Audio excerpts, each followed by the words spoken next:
All right, QMJHL fans, welcome back to another edition of our Monday Night Facebook Lives.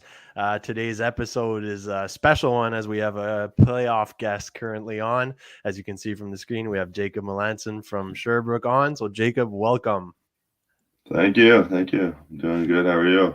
I'm doing great. I'm doing great. Definitely That's a good. busy time of year for you guys for sure. You had a very busy weekend, so we'll get right into the playoff talk. So Sherbrooke took a quick 2-0 lead in their series there in Halifax. So how was that whole experience? How was the road trip for you? Yeah, no, it was awesome. Just going to Halifax and getting 2 wins off the bat is huge for us, and we know Halifax is going to come out strong in the next couple of games. But if we keep playing like how we are, we should be very successful. Now, obviously, you're only 2 games in, but what do you feel has been sort of the keys to success here in the first 2 games? I would just say the way we're kind of playing together, like we're all on the same page here, and we're really back checking hard and not giving teams much time with the puck in the first two series, and also carrying over into this one. Now, you yourself, obviously, talking about the teammates is always easier than talking about yourself. But game one, you started off with a bang. I mean, you scored a hat trick in the opening period, a natural hat trick, obviously. I mean, what went through your mind when the third goal went in? Yeah, no, obviously I almost blacked out. Like scoring a hat trick in a building like that, growing up watching the Mooseheads play, so it was pretty surreal for me, and it was a great moment. Now, obviously, you being a Nova Scotian yourself, I'm guessing you had a few friends and family there to watch as well. Yeah, I had a lot of friends and family come to support me, so it's great to have their support. And my community's been there since day one, always giving me the support I need. So it's awesome. Shout out to Amherst and people watching Yeah, online for sure. exactly. Now, obviously, you just mentioned it briefly, but I'm guessing growing up in Nova Scotia, were you a Mooseheads fan yourself? I would. It's tough to say because I live almost closer to Moncton, so I'm only 45 minutes from Moncton and two Okay. hours to Halifax. So Okay. it's kind of half and half. I never really had a favorite, but I would go see both of their games. I'm guessing the way you lined it up there, you saw mostly Moncton games when you were growing Yeah, up. yeah, I would say be And more Moncton. what about one player? Was there one player you looked up to in particular over the years, sort of from those editions? Well, obviously Nathan McKinnon on the Mooseheads was a big one, and Drouin, but also watching Garland play was a treat as well when he was in Moncton. For sure, for sure. Definitely some big names that were coming out of Yeah, those programs over the years for yeah. sure. Now, you yourself, how did you get into hockey? I mean, was that a family thing? Did someone play before you, or how did that all get started for you? No, I'm actually like the first player in my family to play hockey and kind of trying to make a living out of it. And my grandfather was a big supporter in sports for me, and Okay. always would have me at the baseball fields, at the hockey rink. So he was a big part of kind of getting me started with hockey. You mentioned the baseball fields. Were you a big ball player growing up? I guess winters were hockey, summertime hmm baseball. Yeah, my grandfather was a huge baseball fan, and he always coached me from probably when I was 5 years old to 14. So I played baseball, soccer, and then I started playing golf around 13. Nice, nice. Which one do Yeah, you feel you're the best at? I would say golf. Oh yeah. Golf. Yeah. You want to shoot your average there for people watching online, or I was around the scratch handicap, so around nice? 72, 73, but I'd say average around 75. Definitely, definitely. You're 10 shots Yeah. lower than my scores, so that's definitely good. So back to to basically you growing up in Nova Scotia. Obviously, I'm guessing going through the ranks, you played with some other players around the league now. And so, hmm are there any guys that you're facing off against from Halifax nowadays that you grew up playing with or against? Oh yeah, well, Cam Wynot. I grew up playing against Cam Wynot all my years in minor hockey, and then also I played with him for Team Nova Scotia and got the chance to play with him at Canada Winter Games too. So he was a great friend of mine. So being able to battle it out against him now is pretty awesome. Especially the fact that he's a D man, you're a forward, so you must Yeah. have just crossed past a few times. Is there any chirps going out there, either on the ice or after the games? No, we kind of keep it keep it low right now, but I know we've had some good tilts with each other, but it's all fun and games. Now you also have a relationship, or you're related, if you want, to another team that's currently in the playoffs, being the Quebec Ramparts. Hmm. Now, for people watching online who don't know, they're the team who drafted you into the QMJHL. Only played half a season for them, pretty much. What was your first reaction? Let's say going back to the day when you got drafted by Quebec. I mean, you had to move away from home and all that. So, how was your first reaction when you found out you were drafted by such a storied franchise, should I say? Hmm. Yeah, no, obviously it was a franchise that I was kind of hoping to go to. Obviously, having Patrick Wall there and just the hype around Quebec City is just amazing. So being drafted by them was a definitely a huge thing for me and my family. And knowing that I was going to a big city, though, coming from a small town, was probably a little stressful at times for a 16-year-old kid. But obviously, I had a great billet family there, so it was pretty easy moving in. Now, obviously, they took you 15th overall in that draft, so they saw something in you. Hmm. Uh, you only put up, I believe, 10 points in the first 39 games you played there before breaking your collarbone. Hmm. Did you feel there were, how did you live that moment when you broke your collarbone? Obviously, being a 16-year-old rookie, did you feel you hadn't lived up to your hype yet? I mean, how did you face that whole adversity?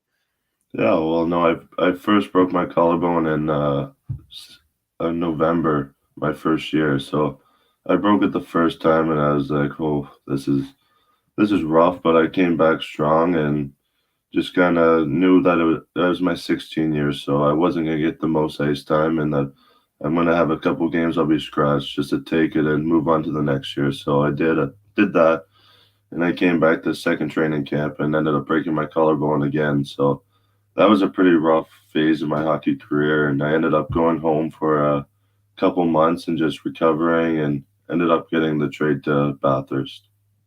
And do you feel that was something you needed, basically going back home, having that family support to go through those tough times? Mhm. Who gave you the most support, I would say? Yeah, I would say my mom, like, she was always there supporting me and kind of helping me through the rough times. Like, there's sometimes highs in hockey, but there's also some lows you can have, and she was always there to keep me grounded. Now, speaking of highs, obviously you ended up getting traded from Quebec City to Bathurst, which sort of Hmm. kickstarted your career there. You sort of built your reputation and turned into the player and the man that you are today. I guess my question would be like, if you had one thing to say about your time in Bathurst, what would you say? No, it was just incredible. Like when I first got there, the friends I made is guys that I'll talk to forever now, and some friendship that I cherish. So like I think the trade there was definitely a must needed thing for me to be able to kind of just restart my junior career and kind of get a fresh slate going. So no, I would thank everyone in Bathurst again, the GM Sly Couturier and Coach Mario DeRoche for giving me a chance and kind of letting me grow as a player. For sure. And you bring up Mario Duroche, who's obviously a veteran in the Hmm. QMJHL. I Yeah. mean, is he one of the guy that sort of took you under his wing and showed you the ropes of how the QMJHL worked, type of thing, or was there more of a veteran player, excuse me, in the organization that did that for you? Yeah, no, definitely. He when I first got there, he kind of gave me the ice time to just let me show myself and show what I can have. So I think if he might not have or kept me on a shorter leash and wouldn't let me kind of show what I have, I don't know if I'd be here right now. So I think he really gave me an opportunity to show people what I have. For sure. And obviously, you went from Quebec City to Bathurst, which is pretty much the Yeah. biggest to the smallest market, but that also got you closer to home. So do you feel maybe playing closer to home was also, a stress less on your mind? No, definitely. Just having my family up most weekends, just obviously it's much closer, so friends and family it's easier access to them too. So it's For good. sure. Now, what do you miss the most from Bathurst? I would say my Bill and Mom's nachos after games. Yeah, I'll have to give her a shout out. For sure, for sure. The cooking, eh? Yeah, no, definitely. The nachos were uncomparable. Obviously, they made a mark on you, that's for sure. Yeah. So basically, we discussed your trade from Quebec to Bathurst, but now you get traded from Bathurst to Sherbrooke this year. Was it something that you saw coming at all, being a 20-year-old veteran now, or was it unexpected type of thing? Yeah, obviously I knew going into the season that I could possibly be traded at Christmas time. So, but Sherbrooke really wasn't who I was thinking the whole first half. Like my first thoughts were Halifax and Gatineau, Okay. but then as it got closer to the trade period or trade deadline, Sherbrooke kind of came out, and um, couldn't be happier to be a part of this organization. Now, being your second trade in your career, did you sort of knew some things ahead of time, knew how to fit into a new team, knew you would have to change billets? I mean, none of that was sort of new to you, so having lived it once Mhm. before. Do you feel that it sort of helped you gel and settle in quicker? Yeah, no, definitely it helped me knowing how to handle it, but also being older, it's a little bit easier. When I was 17, it was a little bit harder, kind of having that transition, but being older, I feel like I'm more mature now and I've learned a lot over the years. And now that we brought up basically you getting drafted earlier by Quebec City and how that whole thing ended, I mean, you are basically 2 wins away, should I put it this way, from playing them in the final. Same for them if they do make it. So Hmm. I mean, if you were to meet them, is there any chip on your shoulder or something you're gonna push extra, or is it thing of the past now? No, definitely. Obviously, being drafted by them and would be a amazing feeling to play them in playoffs and be able to have a good battle with them for sure. Yeah, because I'm guessing it's the same management team that traded you away that's still Yeah, around, right? yeah. Nice, nice for sure. That must be particular for you. No, very. I want to get back to your trade to Sherbrooke. So I know we were discussing before going on air that you were familiar with a few players in the locker room. Can you bring Yeah. them up and sort of mention how they sort of helped you gel into that team? Well, obviously, Marc-Andre Godet, Cole Hunkins were players I played with for the past 2 years in Bathurst, so they're great. They messaged me before I even came, just welcoming me and just telling me how much they like it here, and also just with helping me gel with the guys and kind of showing me the ropes of Sherbrooke. Now talk about gelling with the guys. Obviously, since you got to Sherbrooke, your season also blew up. I mean, Hmm. offensively, you've sort of built that reputation to be a player to score in those big time moments, as we saw in Game One of the semis. There, what do you sort of affiliate that whole thing to? I mean, was it just the fact that you're more comfortable there? Was it the guys that you're playing with nowadays? Sort of what helped you sort of get to that next level? Yeah, no, obviously the players I'm playing with, like Brabham and Waugh, are some high-end talent in this league. So being able to be a part of their lines is exceptional, and it's pretty easy to play with guys like that. And you were mentioning Brabenek. I mean, he was also an acquisition at the trade deadline. Hmm. So when you guys came over, both from the Maritimes, I mean, was he a guy that you were familiar with playing against him so often in a season? Yeah, no, well, the last playoffs we played them in playoffs as well. So I don't think he liked me too much, and I didn't like him as much either. So now we're living together. So no, he's a great guy. So I'm glad to have him here. And what about the third guy on that line? I think you're playing with Israel Yeah. Manskim nowadays. I'm guessing you didn't know much about him before you got there, but what can you say about his play? No, I would say we have a kind of similar style of play. So I kind of knew him from the Q Combine back in the day when he lit it up. But no, he's an awesome player and he's a pleasure to play with. Just the way he plays, the hard work he puts in. Definitely, definitely. Now we sort of brought up the guys that you were familiar with, but what are some of the guys that you didn't know that sort of stood out that you're like, oh man, I didn't know this guy was that awesome or had a certain skill set you were unexpecting? I would say a couple guys, David Spacek and Milo Rollins, two guys that I never really would play against too much. So coming here, I didn't know too much about them, and just kind of watching how they play and how good Milo Rollins is on the forecheck and just getting pucks, and just how smart he is, and also Spacek, just seeing what he did at the World Juniors there with Team Czechia. So yeah, they're both two awesome players. Definitely, definitely. Guys who bring different elements to their game. I Yeah, mean, no, how exactly. big is Rollins from up close? No, he's crazy. Yeah, he's a big boy for sure. Yeah, See him compared to the other guys out there. It's pretty impressive. yeah. Now, we mentioned the guys that are in the locker room, but there's also a veteran presence behind the bench in Stéphane Julien. You yourself, you played for Patrick Roy in Quebec City. You played for Mario Durocher that you brought up earlier with the Titans.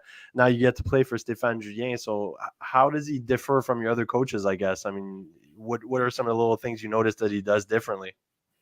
No, he's been a very successful coach in his past, and being able to come here and just reading up on him, and seeing how much players like him. And I've talked to a few players that played for him before, and they all loved him and said just the way he coaches is like he's a professional coach. So it's Mm-hmm. a pleasure to be here and being coached by him. Do you say he's more of a, authorate? He has more like authority. Is he more like a player's coach? I mean, what is some of the methods that differ from the other coaches you've had? Yeah, I think that he's a little bit of a player's coach, but he's pretty. He's not going to mess around, and he's going to be straight to the point, which is what you need as well. For sure, for sure. Now you Yeah. yourself, are you the type of guy who likes a coach who's more laid back, or a guy who screams at you a little bit more? Or how do you like to be coached? I like a little bit of screaming here and there. I think everyone needs it at some point. So For sure, for sure. yeah, That'll fire you up, right? yeah. Awesome, awesome. So we were talking about him being a professional coach. Now you also garnered some professional experience yourself. So for Mhm. people watching online who don't know, you were a draft pick of Seattle. So ironically, you became the first QMJHL player ever drafted by the Seattle Kraken when they took you in 2021. So going back to that, I guess my first question would be getting drafted in the NHL is an unreal moment for sure for Mhm. you. But I mean, you sort of went through a COVID draft, so you weren't on hand to Yeah. witness the whole thing or to live it with your friends and family. So how did you live your whole draft experience yourself? Well, I don't know if it was better being at home or not, but we were able to have like a little draft party. So I had my cousins and uncle and some friends over. So no, obviously the day is a day we'll never forget. Really, as a family, it was a special day. Kind of all the adversity I had to go through in my first couple of years, and just being able to go through an experience like that is just unbelievable. For sure. Now, did you have any idea going in? Did you have that Seattle was going to draft you? I mean, did you have more interviews with them than other franchises, or was it just a surprise to you? No, Seattle was actually the team that we thought from day one that I'd be drafted to. It was a Nice. team I talked to almost every week, so being drafted by them was definitely a pleasure, knowing that they were really interested in me. So knowing that, I guess every time they came up to on the board to draft, did you have a little Yeah. nervousness come up, or? Well, once we got later in the draft, we kind of knew something could be coming. So yeah, it was definitely an anxious time when they came up to pick. Now, how were your draft interviews? I'm guessing some of the boys have some wild questions during those. What's one that sort of stands out when you think about those? I was You don't all have like to name the team. some about like what car you would use, or there's a couple. I'll try to think of one. But yeah, there's some weird questions that get your brain going. That you're like, Yeah. what's this question even like mean? So, Do but you have to compare yourself to an animal or anything like I that? don't think so. I don't think so. Not that far. I mean, if you can't come up with a weird question, you got. I mean, none of them were Yeah, that unreal to you. yeah. How did you find out you got drafted? Was it your agent calling you? Did you find out on screen? How'd that whole thing go down? Yeah, we watched it on I think TSN that day. So yeah. But did you know before that you were getting? Did you get the phone call before you No, saw your name, or is it just a no, shock to no. It see was Jacob Melanson pop up down there? yeah. Well, we were all watching the screen, and there was actually a commercial that came on as Seattle was picking. Okay, So as Seattle was picking, we were pretty anxious about like it might be me, it might be me, and then a commercial came on the TV as they were picking. So we had to wait till the commercial ended, and as soon as the commercial ended, we seen my name on the board, and it kind of that's everyone went crazy. So no, it's unforgettable. Must be unreal for sure. Now, how did that Yeah. whole thing work out? Did they send you a jersey in the mail, or did they give it to you when you got to your first camp? Yeah, no, they sent like a book bag full of like golf shirts and hats and jerseys. Nice, nice. You can walk Yeah, around and brag a little bit. yeah. So going back to your first camp, obviously showing up in Seattle, what was your sort of welcome to the NHL moment, when you got there? Well, like being able to go on a road trip to Edmonton and Calgary was a pretty surreal moment. Just going on the private jet and just the way they treat you there. And during the trip in Edmonton, we were playing that night, but there was a couple of us not playing, like Everly, Giordano, and Larson, some big names in the NHL, and I got the opportunity to go to supper with them. So Okay. being able to kind of talk to them and just them asking you questions is pretty surreal. Just growing up watching them play. So I'd say that'd be mine. I was gonna ask, are you the quiet rookie guy at dinner there, or are you just trying to pick their brains and get the most info you can? No, I'd say I'm the quiet guy there. Yeah, let them talk. I'm sure you didn't pay for dinner though. No. That's pretty cool. But playing for Seattle, obviously people know they're an expansion team. They got built from, left and right from different players. So they didn't have like one guy stand out being, the guy Hmm. who's played for that franchise for 10 years. So I mean, who were some of the guys that sort of took you under their wing? I know you mentioned Eberle there and all that. I mean, was there any guy who sort of went out of his way to talk to you, to ask you, about you and stuff like that? I would say Jared McCann. Jared Nice. McCann was the first exhibition game I played there. He sat beside me and he was always chatting with me, which kind of kept me because obviously I was had a little bit of pressure on me to kind of go out there and perform. So having him chat with me all the time was kind of keep me relaxed and making me feel like I was meant to be there. So For sure, for sure. Now, obviously, growing up, you weren't a Seattle fan, I'm sure of that. But who was your no, team? Toronto actually. So it's a big week for Toronto. For sure, Yeah, for sure. Now, I yeah, guess nowadays you follow the Kraken a little bit more. I mean, how in depth have you yeah. been following them since they drafted you? No, definitely I'm following them a lot more than I did Toronto. But coming into the playoffs, I've been following them quite a bit, and what they did with Colorado is it's pretty cool. Just seeing how everyone kind of doubted on them and didn't really think they would get past the first 5 games. So for them being able to win in Game 7 against a team that just won the Stanley Cup last year is pretty big for them.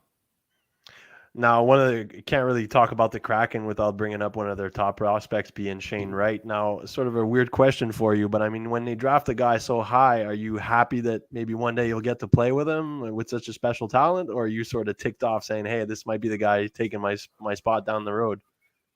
Yeah, no, obviously he's a high level talent, and you're not going to be upset with someone like that coming into the organization. So, but For I sure. do a story about Shane Wright and Canada Winter Games. I got him good in center ice, so we had a chat about that.